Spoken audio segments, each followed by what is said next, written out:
Why do you coach?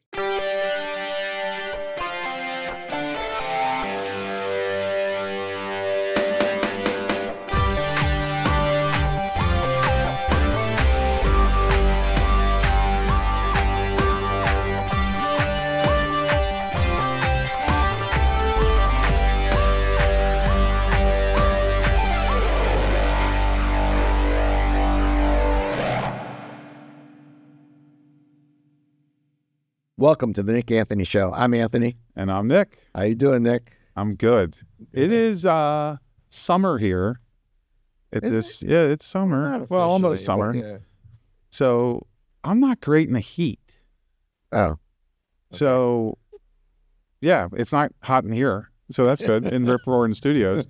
But yeah, I'm not great in the heat. So I don't necessarily love summer. I'm not gonna lie to you. I kind of like waking up at a 55-degree day and it hitting 70, and that's where we're sticking. right. So maybe I need to move. But anyway, so I'm good. How are you? I'm okay. Yeah. Are you hot? I'm not worried about the weather right now. Okay. Yeah. What are we talking about? What the hell are we talking about today? We're actually, I'm excited about this one a lot because Okay. it's really an episode that, and you rejected months ago. You All didn't right. want to, Okay. because I didn't present it right. Yes. I didn't present it the right way. And we had a good, healthy, long, multi-hour fight about it. Yep. But I still contend that it's a very valuable subject for us to talk about. And it's a way to teach faster in a lot of ways. Mhm. And it's really about modeling. And I'm not talking about us going down in our basement and playing with model trains or modeling with clay. Or Modeling, walking the runway. Go ahead. or that either. I'm not Yes, walking okay. that way. But it's modeling to figure out how to express something or teach something faster. And in some ways, one of the earlier episodes when you talked about, you were having a hard time communicating with your players and what you wanted to do, you showed them video. And there's lots of different ways to show people how to do. And some people learn better they've got to have their hand on the ball or on the club or whatever, right? And then some people learn faster by picturing it first. Yep.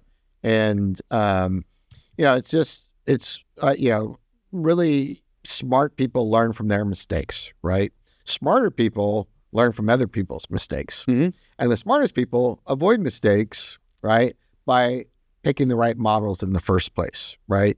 And that's true in business. If you're setting up a new business, right, you want to go spend time to go figure out, or you're launching a new product or whatever, you want to figure out what's happened before. Has anybody tried to do anything like this before? Has anybody tried to do something equivalent in a different market, a different space, different industry? And you can take their lessons, good or bad, and apply them to yours. And so really modeling in sports is the same kind of thing, right? Yeah.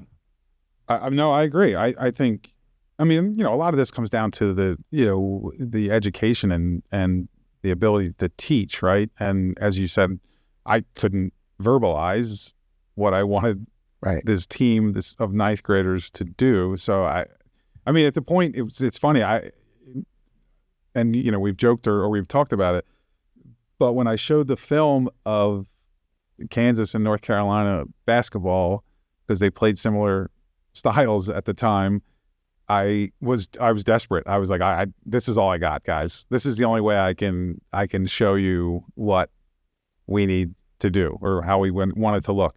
But a lot of this comes down to just how do you teach, right? How do you get your player to do kind of what you want them to do? And there's so many different methods.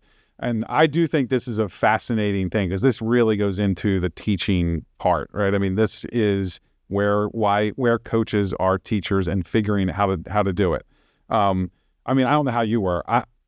I'm a very visual learner, right? So I was always the kid who could imitate. I wish I could do that now. I watch golf and I'm like, my swing does not look like that.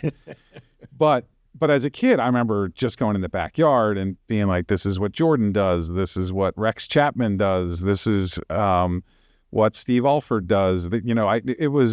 it was kind of funny. I had all these different ways, and then you learn how you got better. I think I told this story about Steve Kerr. At one point, when he would go into a slump in the pros, he would pretend to be somebody else.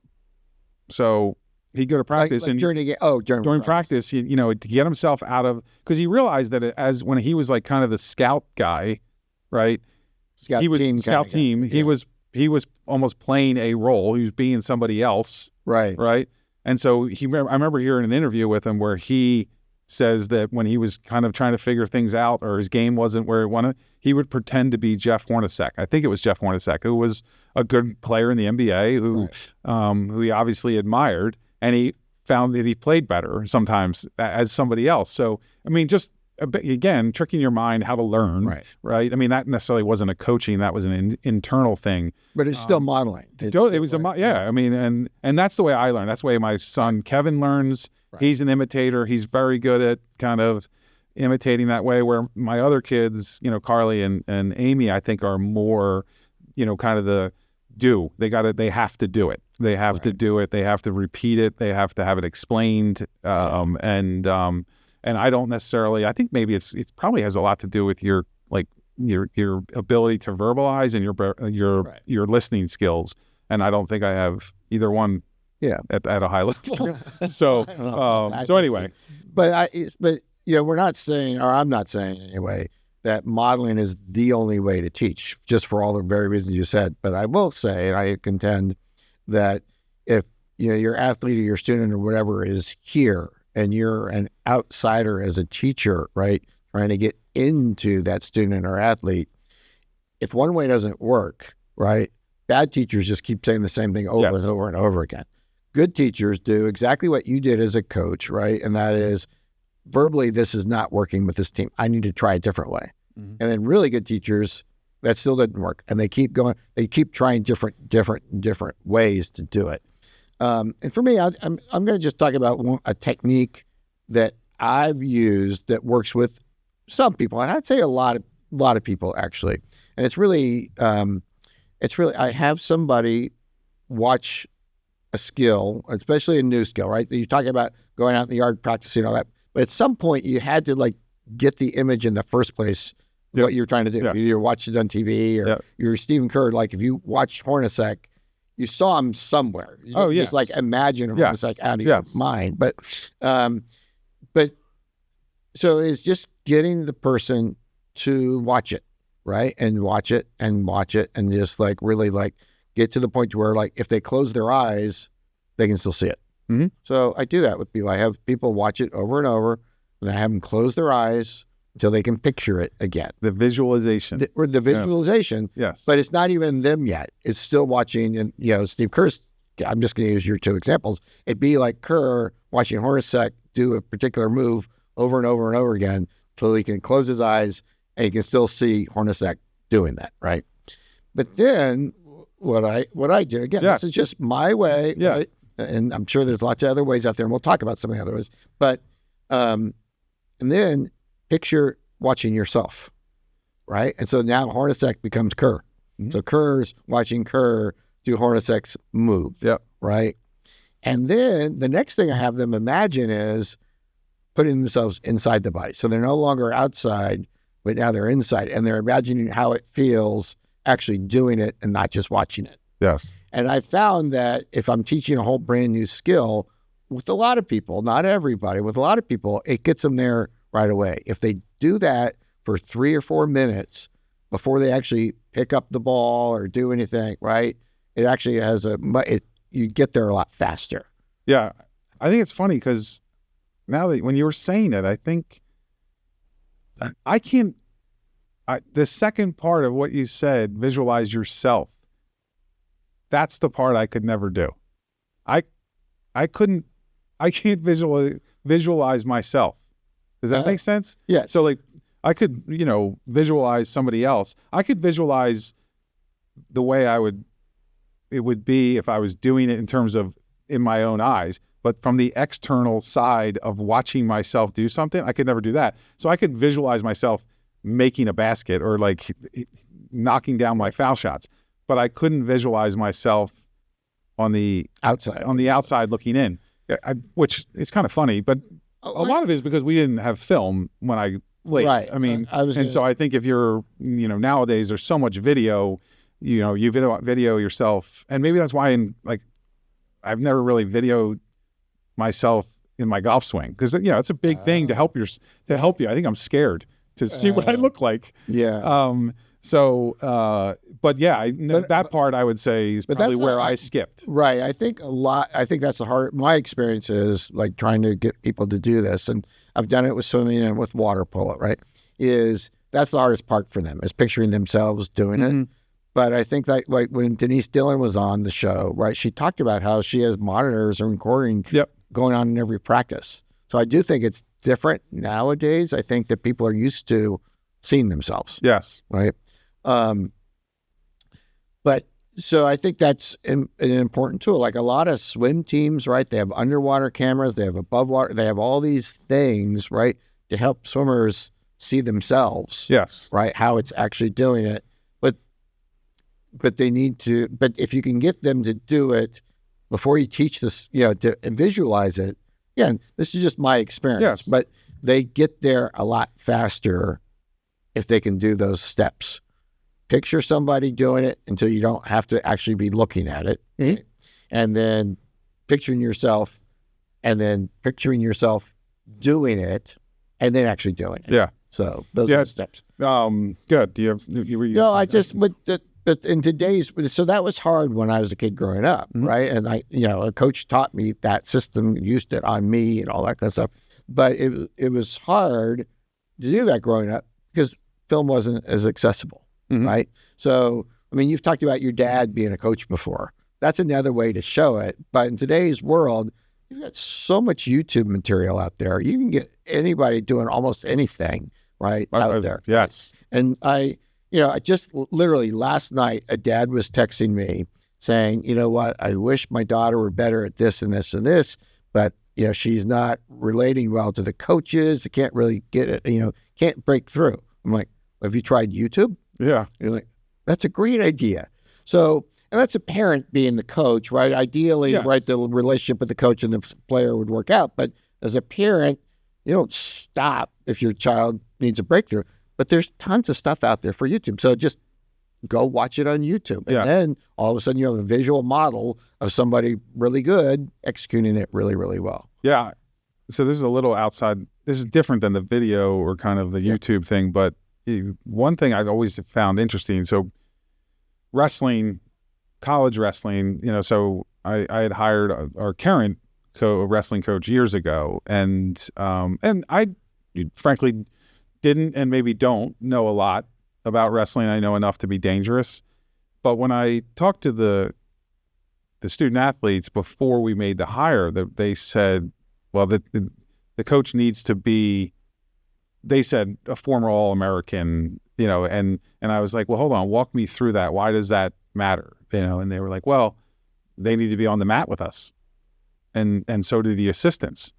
And so in the sport of wrestling, and again, I think it's probably different responsibilities at different programs, but the wrestling coaches are on the mat they are wrestling them. Really? They are legit. I mean, our coaches come upstairs and they are drenched and they were wrestling. So you want to talk about modeling? They're actually, kind of going through, well, if I'm here, right, grab this, whatever, tuck this, but they're doing it. Right. And they, in some ways, especially they're often very good former wrestlers or current wrestlers if they're wrestling in, internationally or such. That to me is like almost like the ultimate in, you want to talk about coaches jumping in drills and showing like this one little thing, like this footwork or this technique or something. Like wrestling, they're in it a lot. And so if you watch a lot of wrestling coaches, they're pretty fit. We'll be right back to the Nick Anthony Show. Today's show is brought to you by the book, Creating and Evaluating Opportunities. Evaluating potential investment, considering an employment opportunity, finally starting that company you have been thinking about. This book is for you. Available on Amazon. Creating and Evaluating Opportunities. Welcome back to the Nick Anthony Show. And a lot of it is they're staying in shape. I mean, I joked with our wrestling coach at one point and just said, like, how long are you gonna be able to do this? Like, you're not 30 when we hired you anymore. So, but again, I think it's a cool thing. Just as we talk about, and you translate certain things. How would something like that translate to your sport, whatever it is? And maybe it doesn't in certain ways, or maybe it does. But I think, again, a different way of teaching faster is, in this case, is actually doing it with them. Right. Well, and that's it. Right. And so, because maybe wrestlers are more like this than others, but there's a way of teaching where the feel matters. Yes. Right. It's a feel thing, not a visual thing. And absolutely, what I'm talking about with the modeling is a visual thing, implanting it in your head, imagery, right? So you do it the right way. And Yes. that comes back to, my coaches, film studies, all kinds of things in my mind. It's not just what's the other team's going to do, what's the other team, strategy-wise, tactic-wise, right? It's also an opportunity to see how the best do things, right? Like one of my son's water polo coaches, his high school coach, actually, he actually shows them film on techniques. Like, this is a system we're going to run, and he shows that kind of system, Yep. teams around the world that run that system. And then he shows, like, it's not a zoom in, that's not right, but then he shows what that player is physically doing at that point in that system. Yes. Right. And so that's still visualization. It's not just film study for the sake of strategy, watching your opponents, that kind of stuff. It's strategy to figure out, like, how we should all be moving, what we should all be doing, and what this individual should be doing at that time. So film studies even. Well, I mean, jokingly, that you watch any sporting, the halftime shows, the pregame shows, they I don't know how many people pay attention to it, but they do these breakdowns, kind of the analysts, and I pay attention to it. When they, and obviously all the technology now, they can project where people would be if they did this, and watching it, this guy's responsibility, or this woman's responsibility is somewhere else, and they should be here, and they show it, and then why the play happened or whatever. So, that for me, if I was like still playing or still, I would watch those things and learn from them. Right. I think the other, Kyle in the studio and I were talking prior to getting, to starting today, and very underrated. Well, two things. One, about some technology, but one underrated modeling is video games. And I know my son, Kevin, learned a lot about football, about different things, just kind of, I guess strategy, but like plays and wording, what Right. certain plays are called or what positions are called, and it's funny, we joke in our house, like the girls and then Mo, like, they don't know necessarily, there's this whole, like, hold on, what position's that called? And when you think about all the things that Kevin is exposed to just from a video game, Right. like, I have to go get a left tackle, I have to go get, a defensive end or a cornerback. Right. They become second nature to him because of the things that he's exposed to. But he also learns, a little bit of that. And we were also talking about a little bit of, like, some virtual reality stuff. I know there's out there that quarterbacks are kind of going through the virtual reality to get their timing down on how fast is the average before that you have in the pocket to throw. Yeah. Right. That is amazing to me. I mean, just think about that type of learning where they're training the brain to know what, I'm making it up, 2.5 seconds is, or whatever that number is. Right. They're training and what it feels like or what it looks like to have these people breathing down their neck. I mean, like, they're getting that sensation in their body and getting used to it. And treating themselves with this calmness, and that's amazing to me. I mean, when I heard that, I was like, that is one of the most brilliant things I've ever heard, because we're talking about one of the hardest things you do, is being a quarterback and knowing, all of us, I mean, I don't know, I picture it all the time. How are they looking downfield when these, monsters are rushing them to kill them, and that's amazing. Just the whole sensation of your body that you have to be calm enough to be able to read a defense, and then you're training it through virtual reality. I mean, that's nuts. But the video game thing, I actually think is funny. I mean, again, Kyle and I were talking earlier about how, pitchers or batters can see themselves or see the tendencies if, depending on how accurate they are. But there's a lot of accuracy in some of these things now where they can feel like what it looks like, what that pitch looks like coming at them. That's amazing. So anyway, I think, again, there's techniques in every sport that I think could cross over to different sports, but our coaches, thinking about some, maybe they're becoming a little bit more traditional, but I would say in general, they're probably non-traditional ways of learning. Oh, absolutely. I mean, Nick, you think about the stories you've told me on air and off air, on show, off show, however I should say that.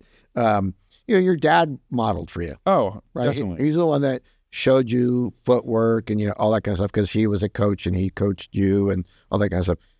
But in today's world, right, you're not reliant on that coach being really right there all the time. Yes. Right. There's different ways for you to model as an athlete, but then coaches need to take advantage of that technology as well. Like, I mean, it sounds crazy, but I will pull my phone out. I'll find a video clip that I want all the players to really know about, right? And I'll play that video clip for them and say, and it's easy. I'll just do it on my phone. Yes. Right? You had to probably roll a television in with a VCR and all that stuff. It's true. But so, there's an old saying, I can't remember the exact saying, Nick, but it's something like, show me your friends and I'll show you your future, right?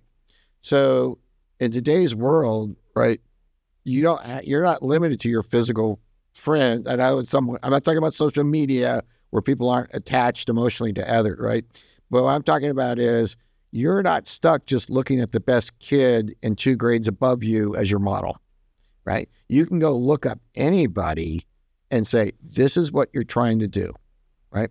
And as a coach, I encourage coaches to consider using all those tools that are out there. I mean, there's so much on YouTube, and I believe, and I'm pretty sure, right, every sport, right? There's experts in every sport that are out there putting things out about how to do things, and grab that and use it use it, and go ahead. Sorry. Well, no, I think it's also the thing that as we're talking, I'm thinking about that we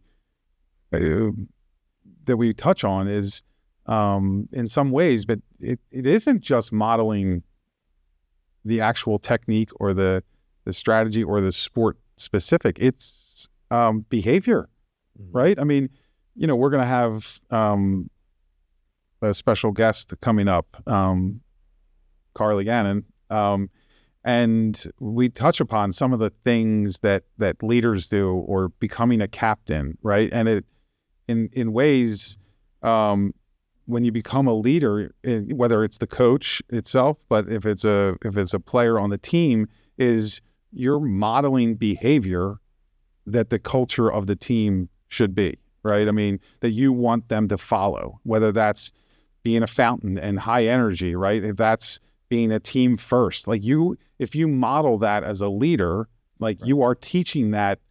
I don't know if it's indirect or what, but the culture of an organization, of a team is, often is watching what leaders are doing, right? I mean, and so you as a leader, as an upper class or as or as a coach, if you want to model, if you want your team to be something, well, model it. Right. Go find a good example. Yes. And be an example yourself. I mean, if you don't want your team to be a bunch of crazies, well, then don't yourself be a bunch crazy.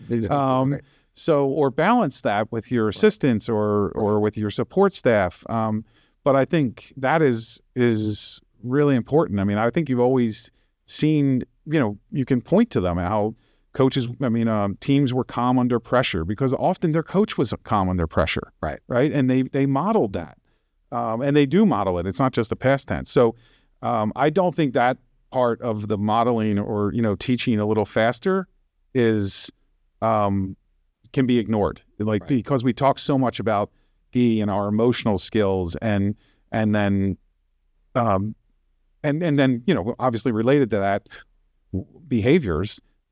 Okay. So model it and maybe that gets through your team faster. I mean, obviously if you're a coach who's big into fitness and you really want them to be fit, it's like, okay, like, are you, not fit? I mean, you hate to say it, but like, or is it not known in your culture that that's important? Right. So yeah. And even then, right, let's say you're not fit, but you volunteer to help coach, right? You're the best option that the kids have. Yes. Right. Still, in today's world, you can put so many examples out there. You tell stories, right? Stories stick with people. You show video, images stick with people, right? Whatever the saying is, a photo says 1,000 words or whatever it is, right? But then videos, that on steroids, right? Yes. I shouldn't use steroids, I guess, but you know what I mean. But so those kinds of things, those modeling things, putting things in people's heads that are positive, good examples, is really so much.